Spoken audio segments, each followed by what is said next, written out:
Hey guys, 22F number here. Thought I'd post a new video about a subject I saw a few days ago on foster kids being medicated on drugs they shouldn't even be able to pronounce. So I'm going to let you see a clip from the news 2020 and we'll talk about after that. We want to start with something different tonight, a roll call of sorts, a sea of faces, beautiful kids, survivors.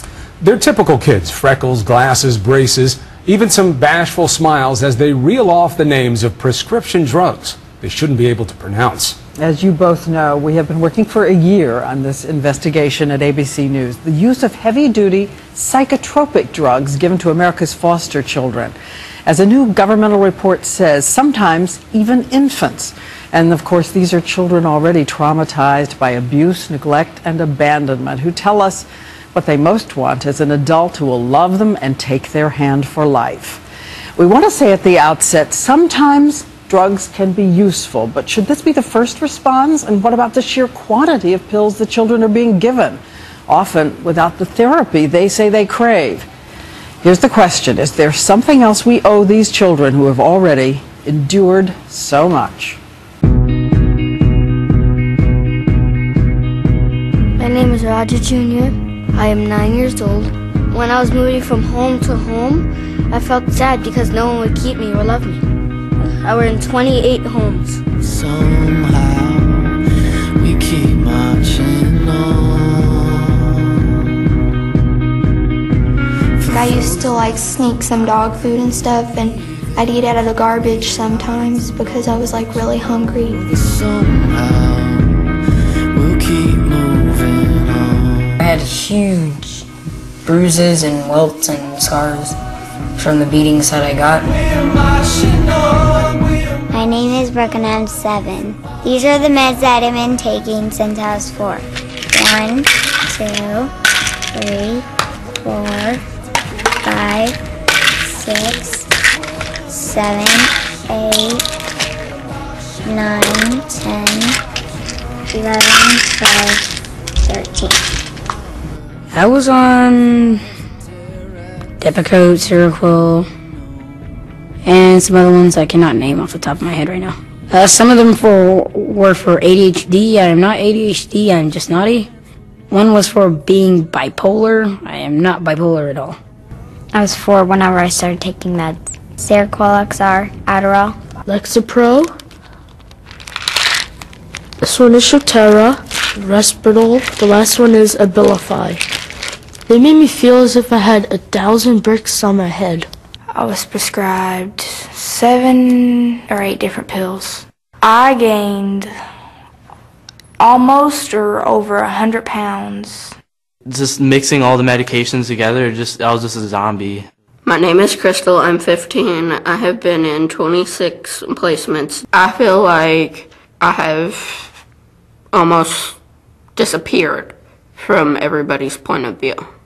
I was put on 3 different medicines when I first went into foster care at age of 6. Ever since then, they've just been piling up more medicine. The reason why I was so like always mad and upset all the time was because I didn't really have anybody to talk to. I told my adoptive mom and dad that I want off these meds. They don't make me feel right.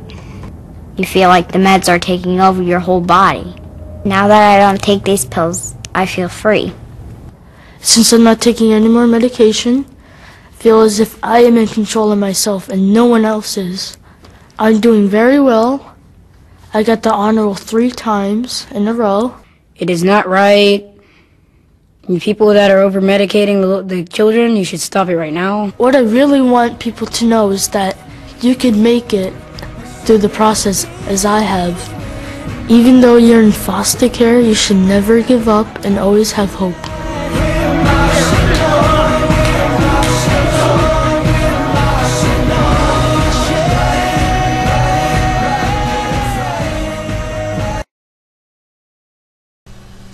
Alright guys, you can see that was the news clip I saw. I didn't actually get to see the show on that, so it sucks, but I did been keeping up with it best I could, and I found it very enlightening, to be honest. Because, I mean, who knew? I mean, until I heard this report, I'd never heard of kids, in foster care at least, being put on drugs like that. That would, you know, make you feel like you had, you know, 1,000 bricks on your head, you know? Make you feel like a zombie. These are like 7-year-olds, 8-year-olds, 12-year-olds, you know, younger than that, babies. I mean, who knows what these drugs can do to a developing mind? I mean, especially an infant. I mean, a baby. Babies are still growing. I mean, kids are always growing, but babies definitely. I mean, talk about, you know, oh, let's put this baby on a drug because, I mean, the FDA should, you know, I saw on the news when they did have the FDA person on there, you know, Diane Sawyer asked him, who do you think's fault it is when you're at home alone? Who do you think's to blame? He just kind of went, well, I think everyone's to blame, obviously, blah, blah, blah, blah, blah, blah. I mean, it's true, it's everyone to blame, but, you know, just him laughing irritated me. And the FDA sent them a message back after that interview like, we find no change is necessary with the drugs. The warnings on the drugs. It's not really, I think, the warning labels.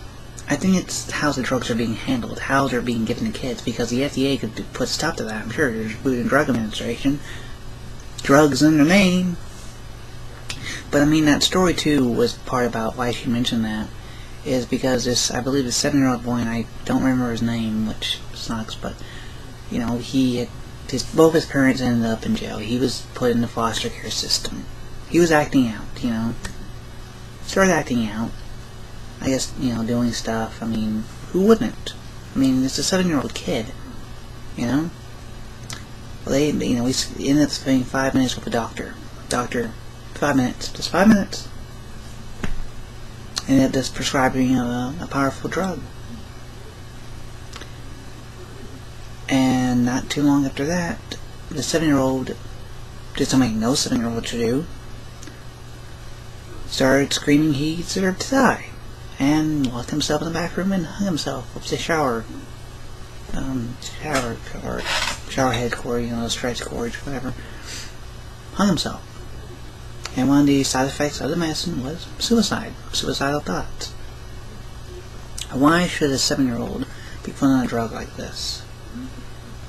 I think the risk would be higher in children for this kind of stuff. I mean, they're 7. I mean, an adult could probably take this medicine and maybe get that thought like, whoa, okay, this medicine's making me think this stuff. I need to stop taking it. I need to get something. A 7-year-old in this system is being put on a drug that could pretty much endanger his life because the doctor only spent 5 minutes with him and said he needed it instead of therapy. They also had a person which, you know, they didn't say, I think they called, I don't remember her name, which, you know, they were hiding her face and stuff and her name too.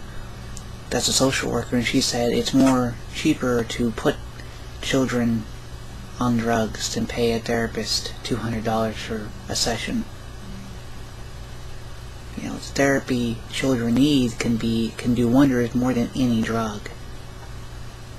I mean, doesn't it help to talk about your problems to people that are willing to listen to you? Especially as a child, you know, as a kid. You get someone calls you a name, you know, at school or whatever when you're a kid. You tell your parent about it, and if your parents, it's like, well, what's the matter? Tell me what's wrong, and you tell them, and it kind of makes you feel better, you know. Instead of, oh, just give him a Tylenol, he'll feel better. You know, it's kind of like that. What's it going to do? So, in the end, I hope this, you know, that and what this video is about has opened your eyes if you don't know about it. And I hope that this changes, and hopefully people that see this video can repost it. You can repost this video, repost the original clip if you can find it. I'll try and post a link to it if you want to watch it. You know, go to worldnews.com. I mean, they'll have it on there. Sure, so, you know, do what you can, spread the word, and that's why I figured I'd make this video about. is that. And I'm glad those children at least are hopefully no longer taking that medication, will never have to again in their life. And I hope later on that no child in foster care will ever be put on a medication that they don't need, ever. Because I think there's better ways than having to pump kids full of pills they don't need.